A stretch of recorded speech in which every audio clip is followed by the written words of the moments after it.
മുഖ്യമന്ത്രിക്കെതിരായിട്ടും അതിരൂക്ഷമായ ആക്രമണമാണ് അയാൾ നടത്തിയത്. പിന്നെ അദ്ദേഹത്തോട് നിശബ്ദമായിട്ടുള്ള ഒരു നിലപാട് സ്വീകരിക്കാൻ കഴിയില്ല. അതുകൊണ്ടാണ് CPM-ന്റെ സംസ്ഥാന സെക്രട്ടറി പറഞ്ഞത് അൻവറിന് ഇത്തരമൊരു സാഹചര്യത്തിൽ തുടർന്ന് CPM-ആയിട്ട് ബന്ധമില്ല.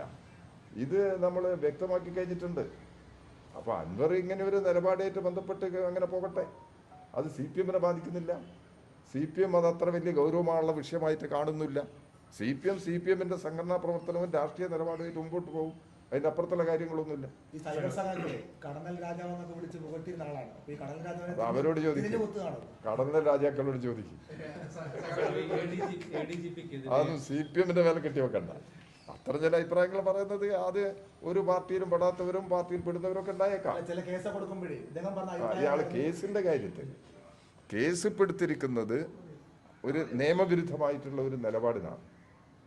അത് സ്വയമേവ കേസെടുത്തതല്ല, പരാതിയുടെ അടിസ്ഥാനത്തിലാണ് കേസെടുത്തത്. പറഞ്ഞാൽ ഒരാളുടെയും നിങ്ങളും ചെയ്യാൻ പാടില്ല, ഞാനും ചെയ്യാൻ പാടില്ല, ആരെങ്കിലും ഒരു ടെലിഫോൺ സന്ദേശം ചോർത്തുക മാത്രം അത് പ്രസിദ്ധീകരിക്കുകയും ചെയ്യുക. ഇതാണല്ലോ ഇപ്പോൾ സംഭവിച്ചിരിക്കുന്നത്. അതാരും ചെയ്യാൻ പാടില്ലാത്തതാണ്, അത് നിയമവിരുദ്ധമാണ്.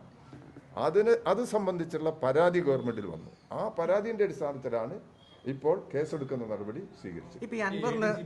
നിയമപരമാണത്. അതിലൊന്നും എനിക്ക് അഭിപ്രായം പറയാൻ കഴിയുന്നതല്ല. അദ്ദേഹം വാർത്താ സമ്മേളനത്തിലടക്കം ഒരാഴ്ചക്ക് മുമ്പ് 33 ലക്ഷം ബൈക്ക് കാശായിട്ട് തന്നെ കൊടുത്ത് ഒരു ഫ്ലാറ്റ് വാങ്ങുന്നു. 10 ദിവസത്തിന് ശേഷം അത് 65 ലക്ഷത്തിന് കൈമാറുന്നു. അതും പണമായി തന്നെ വ്യക്തമായ രേഖ പറയുന്നത്.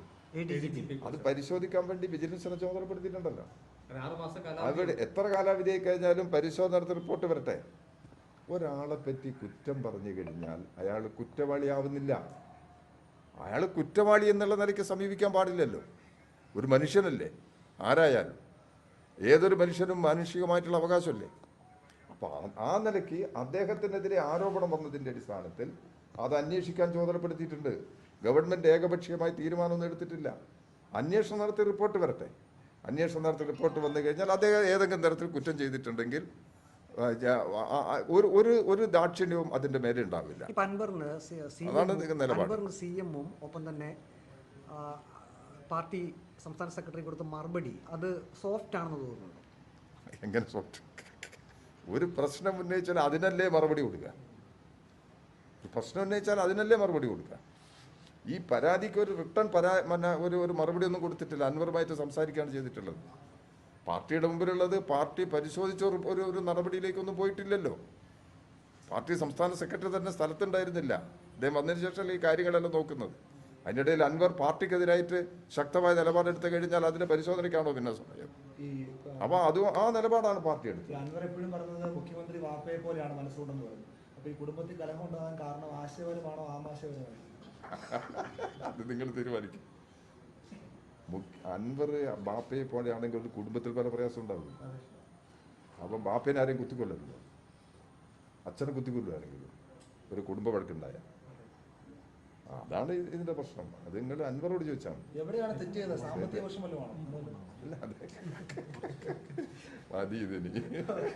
അൻവർ ഒരു ചോദ്യം കൂടെ. അൻവർ ഇന്നലെ ഒരു യോഗം നടത്തി, ഇനിയും അൻവർ ഇടതുപക്ഷ ജനാധിപത്യ മുന്നണിയുടെ ഭാഗമാകാതിരിക്കുന്ന നിലപാടാണ് അദ്ദേഹം സ്വീകരിക്കുന്നത്.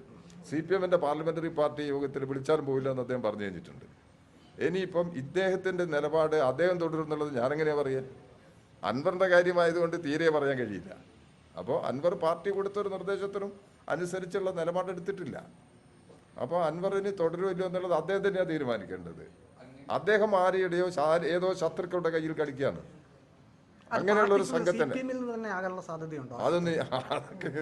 അതൊന്നും CPM-ന്റെ അകത്തുള്ള ആരും അത്തരം നിലപാടിന് കൂട്ടു നിൽക്കില്ല, നേതൃത്വം നിൽക്കില്ല. അതുകൊണ്ട് CPM-ന്റെ അകത്തുള്ള ആളുകളാണ് ഇങ്ങനെ ഏതെങ്കിലും ഒരു ശ്രമത്തിലേർപ്പെടുന്നുള്ള ഒരു അഭിപ്രായവും പാർട്ടിക്കില്ല. ഇനി അത് വെച്ചിട്ട് നിങ്ങൾ വാർത്തകൾ സൃഷ്ടിക്കണ്ട. എന്റെ അദ്ദേഹത്തിന്റെ മാധ്യമ കാണലും എന്നെ ഞാൻ വിളിച്ചു വരുത്തില്ലല്ലോ. നിങ്ങൾ തന്നെ വന്ന് കണ്ടതല്ലേ. അതുമായിട്ട് യാതൊരു ബന്ധവുമില്ല. സാർ ഒരു ചോദ്യം കൂടി സാർ. ഇപ്പൊ തുടർ യോഗങ്ങൾ അദ്ദേഹം നടത്തുമെന്നാണ് പറയുന്നത് പലയിടങ്ങളിലായിട്ട്. ഇതിപ്പം ആ ജില്ലയ്ക്ക് പുറത്ത് മറ്റ് ജില്ലകളിലേക്ക് ഇങ്ങനെയുള്ളൊരു സ്വാധീനം വരാനുള്ള സാധ്യത കാണും. ഏത് സ്വാധീനം? നിങ്ങൾ ഒരു പ്രശ്നത്തിൽ ആരെങ്കിലും ഇങ്ങനെ ഒരു വെച്ച് ഒരു മീറ്റിംഗ് നടത്തിയാൽ അയക്ക് കേൾക്കാൻ ആളുകൾ വരും. അത് ആരും പ്രത്യേകിച്ച് CPM-നെതിരാണെങ്കിൽ ആള് ലക്ഷം കൂടുതൽ വരും. അപ്പം അതുകൊണ്ട് എന്താ പറയുന്നത് കേൾക്കാൻ അത്രയും അതിനകത്ത് കണക്കാക്കാം. അതിനൊന്നും വലിയ ജീവില്ലെങ്കിൽ തന്നെ ഇതെത്ര കാലം കൊണ്ടാണ്. ഇപ്പൊ ഈ സംഭവത്തിനും പ്രശ്നത്തിനും ലൈവ് നൽകുന്നത് നിങ്ങളാണല്ലോ. മീൻസ് പത്രങ്ങൾ അല്ലെങ്കിൽ മീഡിയാസ്, ദൃശ്യമാധ്യമം, അവരല്ലേ ഇതിന് ജീവൻ നൽകിക്കൊണ്ടിരിക്കുന്നത്. നിങ്ങൾ എത്ര ദിവസം നിങ്ങൾക്ക് ഒരു പുതിയ പ്രശ്നം വന്നാൽ നിങ്ങൾ വിടില്ല ഇത്. അതാണ് പ്രശ്നം. അതിന് എന്തിനാ ഇങ്ങനത്തെ ഒരാൾ എടുക്കുന്നത്, ഇങ്ങനെ ഒരു താല്പര്യം എടുക്കുന്നത്? അതെല്ലാം നിങ്ങൾ പരിശോധിക്കണ്ടേ. MLA ആണെന്ന് പറഞ്ഞിട്ട് കാര്യം വേറെ എന്തെല്ലാം പ്രശ്നങ്ങൾ നാട്ടിലുണ്ട്. അതിൽ ഞാനിപ്പോ നിങ്ങൾ ഇപ്പൊ എന്നെ കാണുന്നത് തന്നെ ഞാനിപ്പോ ഇതിന്റെ LDF കൺവീനർ ആയതിനു ശേഷം അതിന് മുമ്പ് നിങ്ങളെ എന്നെ ഒന്ന് കാണാം. ഇന്നലത്തെ യോഗം CPM-ന് ഡാമേജ് സൃഷ്ടിച്ചു? ഒരു ഡാമേജ് ഇല്ല. ഞാൻ നേരത്തെ കൃത്യമായി പറഞ്ഞില്ലേ, CPM-ന് അതിൽ ഒരു ഡാമേജ്